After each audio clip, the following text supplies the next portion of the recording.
Hello learners, welcome to the course Migrated Women's Literature. In our today's lecture, we will be talking about the novel Jahajin, which is written by Peggy Mohan. Today, we will discuss the historico-cultural perspective of diaspora in the work Jahajin.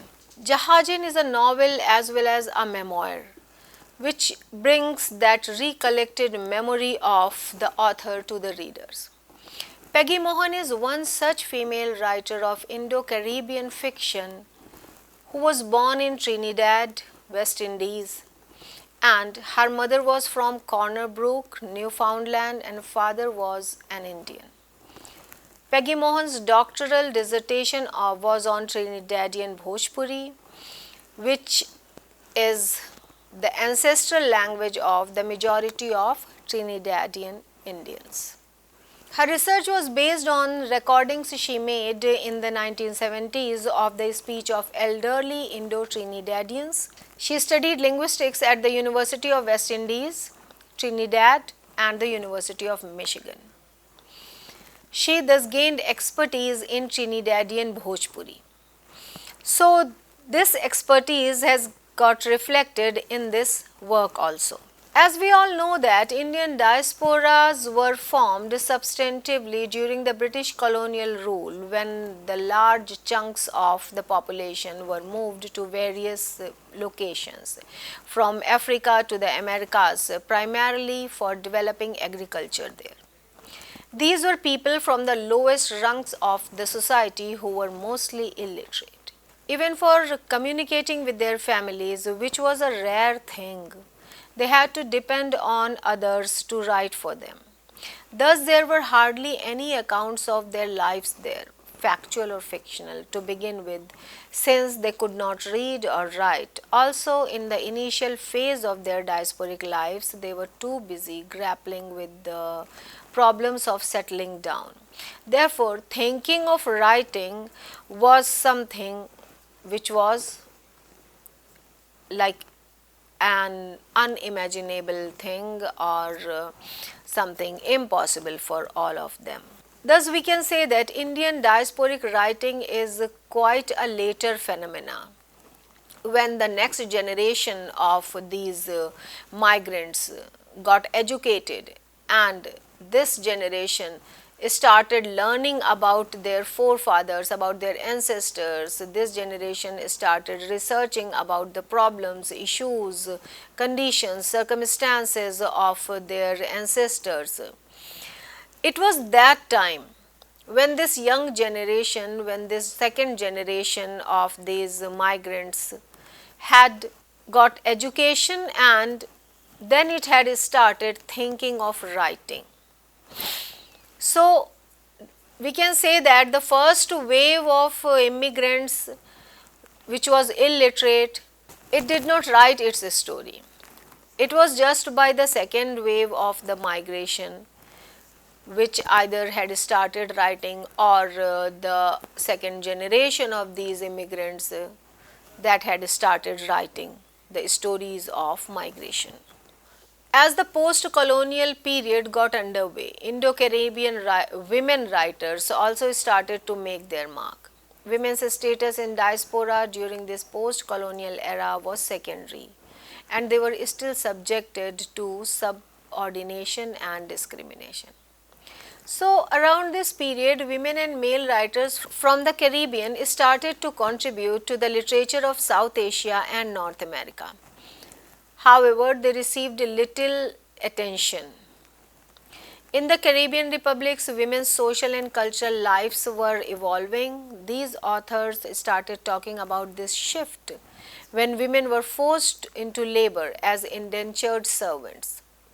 Since male authors have historically portrayed women as meek, timid, subservient, female writers have spoken out against this portrayal and have shown the other side of the picture. However, once these Girmitias settled down there, they sent for their women too, and it was the time when these women had reached there and they were a part of the life there. So before beginning of the writing, these were the Girmitia people who were living in those harsh circumstances, and the women when they arrived there. The circumstances, however, could not change, but the family situations got improved. So this all had happened before the starting of the female writing thing. So these Girmitias who had travelled by ship and formed bonds with their co-travellers when their women started their journey. These women also formed women-women bonds, and this bond has also got reflected in the writings that were done by the later generation, in the writings that were done by the second generation of these immigrants. So these immigrant writers had started talking about personal as well as professional lives, and they had shown the history of the indentured diaspora, which was narrated to them. But there is one thing. Initially, this history of the indentured diaspora was narrated through a male perspective because males had started writing first. And we can say that it had created an incomplete picture of migration. Women have always been secondary. So, in this phase of life also, when it was about writing, then also they came after the men. So, we can say that women who have been secondary in every phase and status of life and literature is no exception. Since they came quite late in the literary scene, but we can say that they have created their own mark. In the present times, we have several women diasporic writers, and Peggy Mohan is one such writer. She has highlighted the issues of those female indentured migrants in her book Jahajin. She herself is from Trinidad and partly from Indian origin.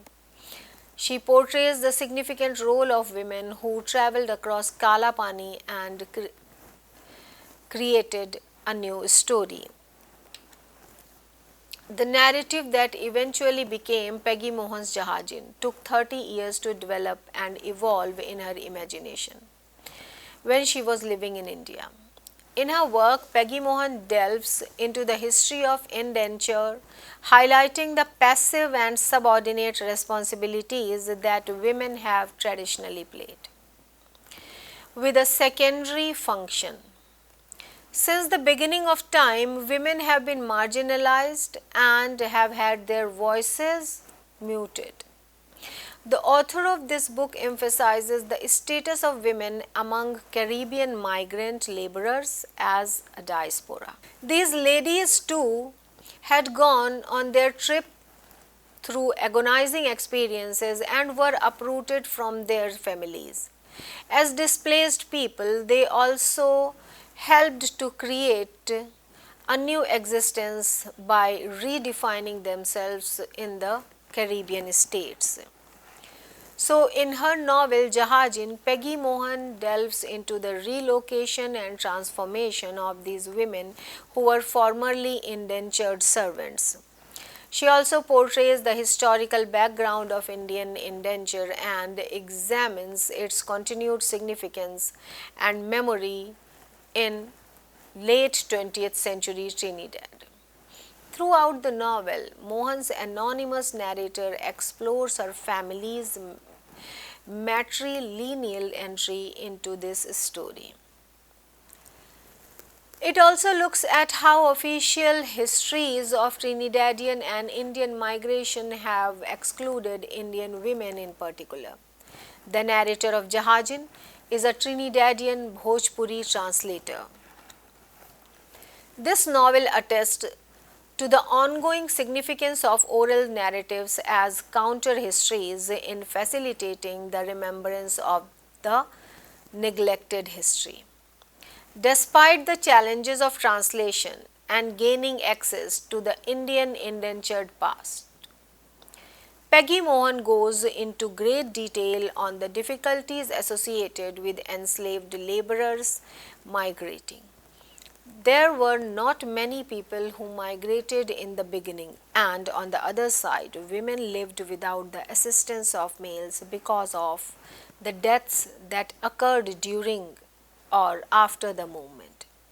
Then, later in the 1860s, things started to become worse, which led to a larger wave of Indian families being uprooted. Regardless of gender, all indentured laborers were referred to as dehumanizing girmitias or coolies, since they had no social standing and were treated like slaves. All of these laborers were moved into the barracks that had previously been inhabited by other laborers. They were forced to live in a group as a result, and every night they would come together and spend the time amusing themselves to forget the struggles of the day. They would joyfully circle the fire while dancing and singing.